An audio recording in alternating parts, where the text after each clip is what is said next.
안녕하세요. 추석 연휴 잘 보내고 계신가요? 오늘은 9월 30일이에요. 벌써 9월 달도 끝나갑니다. 10월 1일 미국 정부는 셧다운 될 것 같아요. 또 다시 증시의 발목을 잡을 것 같고요. 중국 경제는 확장 국면에 진입했고요. 중국의 비아디는 세계 자동차에서 4위에 진입을 했습니다. 구독, 좋아요 부탁드립니다. SXL은 어제 그제 올라서 44% 수익 구간인데요. 미국 정부 셧다운이 증시의 발목을 잡고 있는 것 같습니다. 미국의 연방정부 셧다운 사태가 임박한 가운데 옐런 미국 국무부 장관이 셧다운 발생 시 정부 핵심 기능이 마비돼 미국 경제의 발목을 잡고 미국 가계에 피해를 입힐 수 있다고 29일 경고했어요. CNN과 블룸버그 통신에 따르면 옐런 장관은 이날 연설을 통해 공화당 하원 의원을 향해 위험하고 불필요한 셧다운을 막기 위해 일을 하라고 촉구하며 이같이 밝혔대요. 옐런 장관은 셧다운은 농부와 중소기업 대상 대출로부터 식품과 근로, 현장 안전검사, 어린이를 위한 저소득층 어린이 조기 교육 지원 사업까지 많은 핵심 정부 기능에 영향을 미칠 것이라고 걱정했어요. 미국 국민의 일상생활을 개선하고 경제를 현대화하기 위한 주요 인프라 사업이 셧다운으로 인해 연기될 수 있다고 지적했습니다. 옐런 장관은 공화당 하원 의원들이 책임감 있게 행동하는데 실패하면 미국 가계에 피해를 입히고 우리가 현재 이루고 있는 진전의 기반을 흔들 수 있는 경제적 역풍을 초래할 것이라고 우려했어요. 셧다운을 피하려면 의회가 내년도 회계연도가 시작되는 10월 1일에 정부 예산안을 처리해야 하지만 이제 늦은 것 같습니다. 미국 정부의 셧다운은 불가피할 것 같아요. 당장은 예비 예산 제도로 운영을 하겠지만 셧다운 사태가 장기화되면 미국 증시의 발목을 잡을 거예요.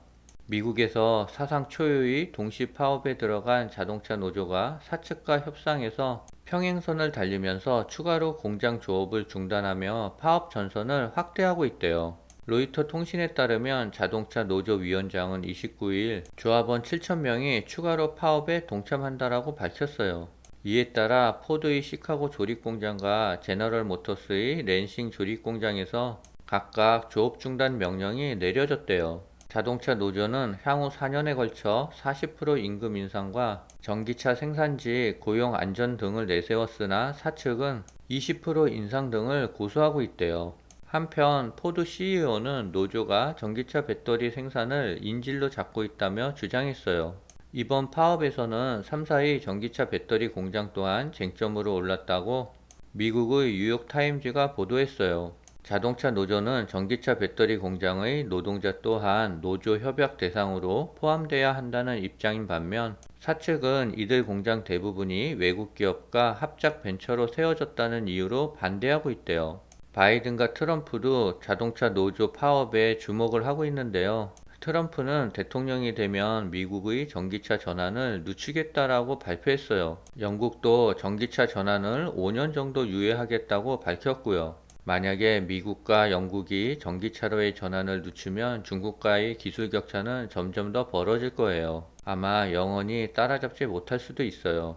전기차로의 전환은 단순히 에너지 전환으로만 바라봐서는 안 되는 것 같아요. 자율주행과 핸드폰과 연계된 새로운 기술 패러다임으로 세상은 변화할 거예요. 그렇게 되려면 전기차는 필수적인 요소예요. 중국의 9월 제조업 구매자 관리 지수가 6개월 만에 50섬을 넘어서며 경기 확장 국면에 진입한 것으로 나타났대요. 중국 국가통계국은 30일 중국의 9월 제조업 PMI 지수가 전달보다 0.5포인트 상승한 50.2로 집계됐다고 발표했어요. 또한 서비스업 등의 경기를 의미하는 9월 비제조업 PMI 지수도 52.7로 확장세를 유지했대요. 중국 경제는 바닥을 찍고 확장 국면으로 진입한 것 같아요. 중국의 경제 침체에도 불구하고 성장 가도를 달리고 있는 중국의 비아디가 지난달 글로벌 자동차 판매에서 세계 4위에 올랐대요.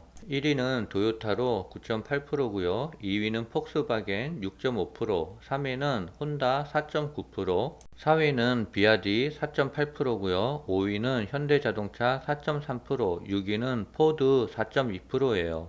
비아디 8월 판매는 27만 4,386대로 작년 동기 대비 56.8%가 증가했으며 올해 1월부터 8월 누적 판매는 179만 2,184대로 작년 동기 대비 83.1%가 늘었대요. 거의 매년 100% 이상 성장하는 것 같아요.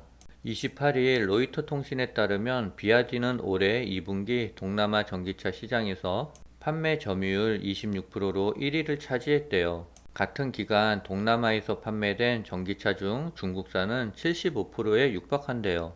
4대가 판매되면 3대가 중국산 전기차래요. 올해 2분기 동남아 전체 승용차 판매에서 전기차가 차지하는 비중은 6.4%로 전분기 대비 2.6% 상승했대요. 동남아에서는 전기차가 차지하는 비중은 아직까지 6.4%밖에 안 돼요. 세계의 전기차로의 전환은 아직 갈 길이 많이 남은 것 같습니다. 동남아는 중국산 전기차에 대한 규제가 강화된 유럽을 대신해 중국 전기차 업체들의 최대 공략 지역으로 떠오르고 있대요. 비아디의 핵심 경쟁력은 저렴한 가격으로 손꼽는데요. 대표 모델인 아토3의 현지 가격은 4,055만원이고요. 테슬라의 기본 모델인 모델3는 7,771만원이에요. 가격 경쟁력에서 비아디가 훨씬 우수하다라는 평가를 받고 있어요.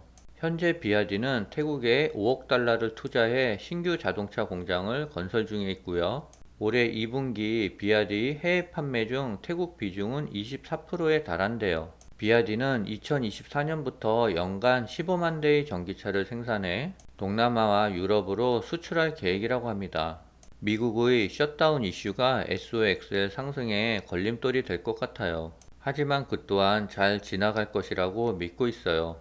추석 연휴 행복한 시간 보내시고 오늘은 여기까지입니다.